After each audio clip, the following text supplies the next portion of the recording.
Hi everyone, welcome back. കഴിഞ്ഞ ദിവസം ജാമ്യത്തിലിറങ്ങിയ രാഹുൽ ഈശ്വർ മാധ്യമങ്ങളോട് പറഞ്ഞ കാര്യങ്ങൾ ഇപ്പോൾ ട്രെൻഡിംഗ് ആണ്. അവരുടെ വാക്കുകൾ ഇങ്ങനെ: ഞാൻ എന്തിനാണ് ഫൈറ്റ് ചെയ്യുന്നത് എന്നറിയാമോ?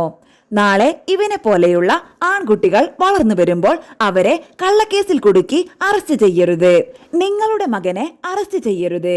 നിങ്ങളുടെ സഹോദരനെ അറസ്റ്റ് ചെയ്യരുത്. നമ്മുടെ അച്ഛനെയും സഹോദരനെയും നമ്മളെ മക്കളെയും കള്ളക്കേസിൽ കുടുക്കി അറസ്റ്റ് ചെയ്യരുത്. ഞാൻ 16 ദിവസം കിടന്നു. വേറെ ചിലർ 80 ദിവസം കിടന്നു. ഉമ്മൻചാണ്ടി സാറിന് നീതി കിട്ടാത്ത സൂപ്പർ സ്റ്റാറുകളോടൊപ്പം നിൽക്കുന്ന ചില ആളുകൾക്ക് നീതി കിട്ടാത്ത നിവിൻ പോളിക്ക് നീതി കിട്ടാത്ത ഈ നാട്ടിൽ നമ്മുടെ മക്കൾക്ക് എന്തെങ്കിലും നീതി കിട്ടുമോ?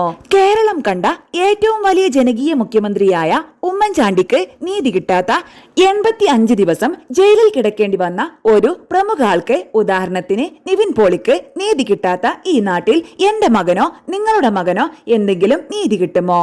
നമ്മുടെ മകൻ, നമ്മുടെ അച്ഛൻ, നമ്മുടെ സഹോദരൻ ജയിലിൽ നിന്ന് ഒരു വ്യാജ പരാതി അകലത്തിൽ മാത്രമാണ്. ഞാൻ ജയിലിൽ 4 ദിവസം വെള്ളം കുടിക്കാതെയിരുന്നു. അതിനുശേഷം ഡോക്ടർ വന്ന് പറഞ്ഞു കിഡ്നി അടക്കം മോശമാകും. എന്റെ 2 മക്കളെ ഓർത്താണ് നിർത്തിയത്. 5 ദിവസം പട്ടിണി കിടന്നു. അത് എന്റെ ഒരു കാര്യത്തിന് വേണ്ടിയല്ല.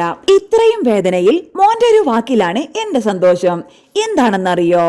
നിങ്ങളെ കൂടെയുള്ളവർക്ക് ചീത്ത കാര്യങ്ങൾ സംഭവിക്കുമ്പോൾ നിങ്ങൾ അത് ചോദ്യം ചെയ്യണം. എനിക്കങ്ങനെ ചോദ്യം ചെയ്ത് ജയിലിൽ പോയതിൽ അഭിമാനമാണുള്ളത്.